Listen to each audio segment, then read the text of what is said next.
আসসালামু আলাইকুম ভিউয়ার্স, আশা করি সকলেই ভালো আছেন, সুস্থ আছেন। তো আজকে আবারও নতুন একটি ভিডিও নিয়ে আসলাম, যেটি আপনাদের কবিরাজি লাইনে এটি খুব গুরুত্বপূর্ণ একটি ভিডিও। তো এটি হলো বাড়ি বন্ধন মন্ত্র, সম্পূর্ণ নিয়ম কিভাবে কি করতে হবে আমি কিন্তু ভিডিওর মধ্যেই সব কিছু বলে দেবো। তো আপনারা কেউ ভিডিওটা স্কিপ করে দেখবেন না, নচেত আপনাদের কিন্তু কাজে ভুল ভ্রান্তি হলে আমি কোনোভাবে কিন্তু দোষ দিতে পারবেন না বা দায়ী ভাবতে পারেন না। কেননা আপনি অন্যের কাজ করে বেড়াবেন, পয়সা করে ইনকাম করবেন, যদি ভুল করেন তাহলে তো আপনাদের দুর্নাম হবেই। আর পরে আপনারা আমাকে করবেন, আমার দুর্নাম করবেন। তো কখনোই এইভাবে কাজ করবেন না। তো সম্পূর্ণ ভিডিওটা আপনারা পুরোটাই দেখবেন, তারপরে বুঝে শুনে কাজ করতে যাবেন। আর আপনারা যারা আমার এই চ্যানেলে নতুন, তারা চ্যানেলটিকে সাবস্ক্রাইব করুন এবং যেটা বলার কর্তব্য লাইক কমেন্ট শেয়ার করুন। তো বেশি কথা না বলে আসুন প্রথমে মন্ত্রের দিকে যাওয়া যাক।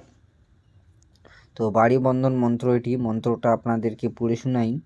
ঘর বন্ধন, দর বন্ধন, উঠান বন্ধন, আর বন্ধন করিনু আমি নামেতে আল্লাহর জিব্রাইল, মিকাইল, ইসরাফিল আর ইজরাইল, আল্লাহর গোলাম হুকুম বদ্দার বাড়ি চারিকোণে ইহাদের রাখিয়া মৌজুদ আল্লাহ ও নবীর নাম ভেজিয়া দরুদ বন্ধন করিনু আমি ফলনার বাড়ি। এখানে ফলনার জায়গায় যার বাড়ি করবেন তার নাম নেবেন। মেহের করিবে আল্লাহ আপে পাক বাড়ি এ বাড়িতে উপরেতে ভূত প্রেত ডাইন যোগিনী দেও দৈত্য যদি থাকে কেহ মারিয়া গর্জের বাড়ি দূর করে দে। ইয়া ইলাহি মাবুদ করিম রহিম সাবুদ বাহাক্কে হক ইলাহা ইল্লাল্লাহু মুহাম্মদ রসুলুল্লাহ। তো আরেকবার পড়ে শোনাই। ঘর বন্ধন, দর বন্ধন, উঠান বন্ধন, আর বন্ধন করিনু আমি নামেতে আল্লাহর জিব্রাইল, মিকরাইল, ইসরাফিল আর আজরাইল, আল্লাহর গোলাম হুকুমান বরদার বাড়ির চারিকোণে ইহার রাখিয়া মৌজুদ আল্লাহ ও নবীর নাম ভেজিয়া দরুদ বন্ধন করিনু আমি ফলনার বাড়ি। মেহের করিবে আল্লাহ আপে পাক বাড়ি এ বাড়িতে উপরেতে ভূত প্রেত ডাইন যোগিনী দেও দৈত্য যদি থাকে কেহ মারিয়া গর্জের বাড়ি দূর করিয়া দে। ইয়া ইলাহি মাবুদ করিম রহিম সাবুদ বাহাক্কে হক ইলাহা ইল্লাল্লাহু মুহাম্মদ রসুলুল্লাহ। তো নিয়ম সম্পূর্ণ আপনাদেরকে আমি পড়ে বুঝিয়ে দেবো। তো এই কাজটা যাদের বাড়ি বন্ধনা করার বাসনা, তারা কিন্তু শনিবার মঙ্গলবারেই আপনাদেরকে এটা কাজটি করতে হবে।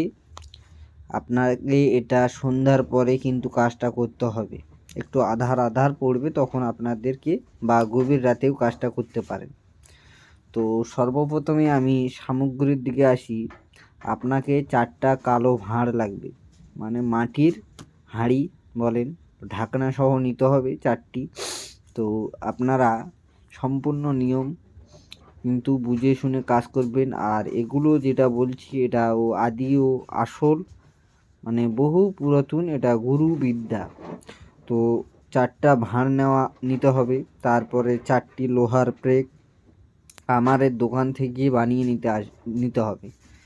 তো এটা প্রেকগুলো আপনারা লোহার প্রেকও নিতে পারেন, আর বাড়ি বন্ধনেরও প্রেক পাওয়া যায়, সেটাও আপনারা নিতে পারেন।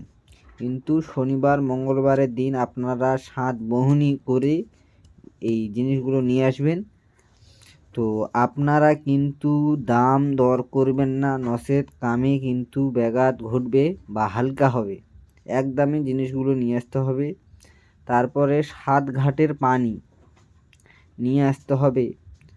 তো 7 ঘাট এটা আপনাদের মনে করেন যেই পুকুরের নালা নেই, এক কথায় কাগজ কলমে, নতুন পুকুর হলে হবে না, পুরাতন পুকুরের নালা নেই, কাগজ কলমে।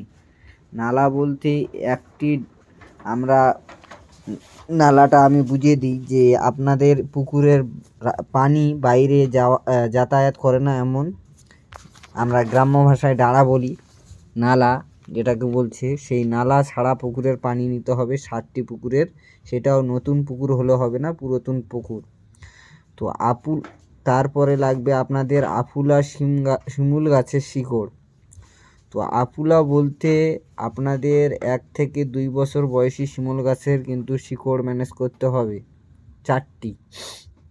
তারপরে 4টি জবা ফুল ম্যানেজ করতে হবে। তো অবশ্যই আপনারা 3 সীসা জবা ফুল ম্যানেজ করার চেষ্টা করবেন। যদি 3 সীসা জবা ফুল না পান তাহলে কিন্তু এমনি জবা হলেও হবে, কিন্তু পঞ্চ জবা দিয়ে কাজ করবেন না। তো এই জবাটা হতে হবে রক্ত জবা। তাহলে 4টি মানিক কলা লাগবে, তারপরে কিছু সিঁদুর লাগবে। তো সিঁদুর, তারপরে লাগবে আপনাদের 7 পুরের মাটি। তো 7 পুর যেমন এখানে লেখা আছে অসিনপুর, কমলাপুর, পাহাড়পুর, এরকম 7 পুর। যেমন আর একটা উদাহরণ দিয়ে দিই, যেমন রামপুর, দুর্গাপুর, তো এরকম ধরেন অচিনপুর। তো এরকম যেই গ্রামের লাস্টে পুর লেখা থাকবে সেই পুরের কিন্তু মাটি নিয়ে আসতে হবে। তো মাটিটা তোলার সময় আপনাদেরকে কিন্তু খেয়াল রাখতে হবে কেউ যেন না দেখে। তো এই সকল জিনিসগুলো আপনারা 4 ভাগে ভাগ করে নেবেন। কলা 4টা, প্রেক 4টা, তারপরে মনে করেন যতগুলো সামগ্রী বললাম 4টা করে করে ভাঁড়ে মন্ত্র দিয়ে পড়ে, মানে একটা করে জিনিসে মন্ত্র পড়বেন, ফুঁক দেবেন, মন্ত্র পড়বেন, ফুঁক দেবেন। তারপরে সেই 7 বার পড়ে 7টা ফু দিয়ে সব ওই জিনিসগুলো কিন্তু সমস্ত জিনিস আলাদা আলাদাভাবে আপনাকে মন্ত্রপুত করতে হবে। সেই জিনিসগুলো আপনাকে দিয়ে দিতে হবে।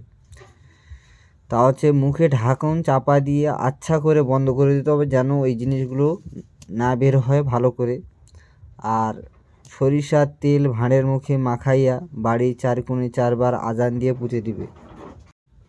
এই কাজটা করলে আপনাদের বাড়ি বন্ধ হয়ে যাবে। তো যেই সিঁদুরের কথাটা বলছি সেই সিঁদুরটা কাম সিঁদুর না হলেও কিন্তু চলবে। সিঁদুর যখন আপনারা ভাঁড়ে দিবেন তো বাইরের দিকে আপনাকে ফোঁটা দিতে হবে বা দাঁড়ি টেনে দিতে হবে। একবার মন্ত্র পড়বেন, একটা দাঁড়ি দিবেন, একবার মন্ত্র পড়বেন, একটা করে দাঁড়ি দিবেন। এইভাবে এক একটি হাঁড়িতে 3টি দাঁড়ি দিতে হবে। তো এইভাবে কাজ করুন, অবশ্যই আপনারা জয়যুক্ত হবেন। তো আমি সম্পূর্ণ নিয়ম বলে দিলাম, আশা করি আপনারা সকলেই বুঝতে পারছেন।